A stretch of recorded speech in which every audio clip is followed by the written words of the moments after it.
Hey everyone, I am Peter from Top Think, and today we're going to learn about the secret to building self-discipline. Now, let's begin. When you think about people with exceptional self-discipline, you probably picture martial artists and professional athletes, people who have practiced the same thing for years until they've completely mastered it. But self-discipline is about more than just training and competition. In fact, many of the most disciplined individuals are just regular people who have gradually developed enough self-control to accomplish their goals. Whether you want to start your own company, lose weight, or just stop watching so much TV, self-discipline is an incredibly useful skill that keeps you motivated, clear-headed, and focused on your objective. But what exactly is the secret to building self-discipline? Despite what you might have seen in movies, you don't have to meditate on a mountaintop or wax an old man's car a dozen times. These kinds of extremes, while entertaining, don't actually work because time and consistency are essential for anyone hoping to live a more disciplined life. So, the real key to developing self-discipline is moderation. Doing something in moderation means having the power to stop yourself when you've had enough. If you want to have a more controlled diet or reduce the time you spend playing video games, you shouldn't try to suddenly make extreme changes to your lifestyle.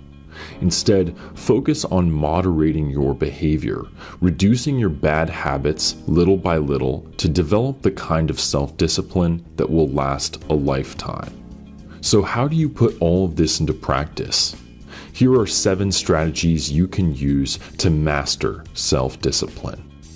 Number 1, find your weaknesses.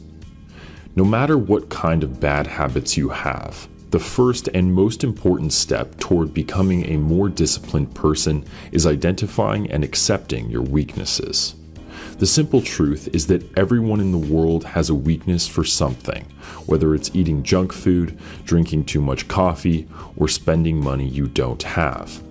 While some weaknesses are more destructive than others, building self-discipline isn't about getting rid of those weaknesses, but learning how to control them. Many people never even get to this stage because they can't accept how little control they have over their own actions. This kind of denial can lead to addiction, so it's important that you address these issues before they take over your life. For many people, the idea of moderation is much less intimidating than cutting yourself off completely. So instead of focusing about which bad habits you need to remove, think about which ones you'd like to lessen. Number 2, create easy habits. On your road to becoming a more disciplined person, you're going to develop a set of new and improved habits, but it isn't going to happen overnight. Imagine you're trying to lose 20 pounds. You can't just wake up one morning and decide it's time for a 30-minute run when you haven't worked out in years. You're going to end up exhausted, sore, and unmotivated, so you should start slow and work up towards your goal over time. Plan out more manageable, easier workouts that leave you feeling optimistic and proud of yourself. Remember that the goal isn't to lose all the weight in one day, but to create healthier habits that you genuinely enjoy doing, even after you've reached your ultimate goal. Number 3, use rewards. Positive reinforcement is a great way to make sure that your new habits stick around, so don't be afraid to reward yourself for improving. In the same way that you give a dog a treat when they sit, people are more likely to behave a certain way when they know there's a reward on the line. Rewards will also motivate them to work harder by giving them something positive to look forward to. This is especially useful for people who are having a hard time getting their new habits started because they haven't developed enough self-discipline to push through the beginning stages. Say you want to cut out sugary foods from your diet, but are struggling to keep it up. By using a reward system, you can focus all of your attention on the cookie or brownie that's waiting for you at the end of the day, making it easier to avoid breaking your diet otherwise. This way, you are always in control of your habits and impulses instead of letting them control you. Number 4, personal standards. Disciplined people often motivate themselves to keep pushing by strictly adhering to a set of standards for their own life. Standards are basically personal limits, which lay out the absolute minimum that you're willing to accept for yourself. But these kinds of boundaries only work if you are willing to hold yourself accountable when you break them. This is where most people struggle, because they end up setting really high standards that are impossible to meet consistently. It's important to remember that standards and goals are not the same thing. While goals are things you work and reach for over time, you should realistically be able to meet your standards every single day. Writers, for example, might aim to write 3,000 words a day, but have a standard of only 2,000. Why are personal standards so useful? Most people tend to have an all-or-nothing approach to their goals. Either they can get it done immediately or just give up. So, by setting standards, you give yourself a reason to keep working even when you aren't actually able to achieve your goal. Number 5. Look ahead. After you've identified what your weaknesses are, it's important that you realize when you're putting yourself in dangerous situations. Imagine you're trying to limit how much fast food you eat. You used to eat a burger and fries for lunch every day, but have decided to switch over to salads. So would it be a good idea to eat your salad inside a McDonald's?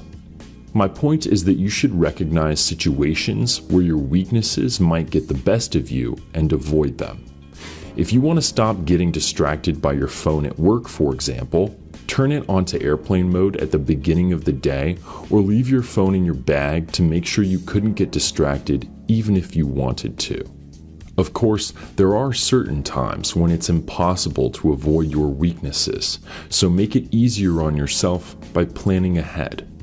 Figure out what you're going to do to avoid falling back into old habits and find a way to reward yourself for resisting the temptation. This kind of planning not only helps you stay on track, but also gives you a sense of control over your life. Number 6. Set alarms.